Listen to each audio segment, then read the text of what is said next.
আমি আপনাদেরকে ছোট্ট একটি রুকিয়ার পদ্ধতি বলবো।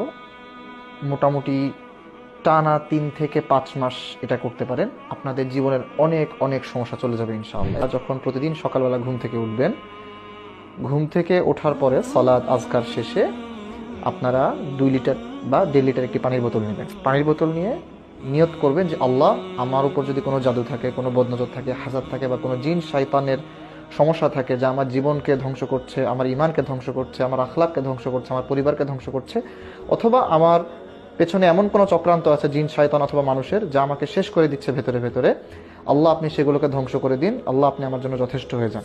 আমরা এই দোয়া করব। এই দোয়া করে সেই পানির বোতল মুখের সামনে নিব।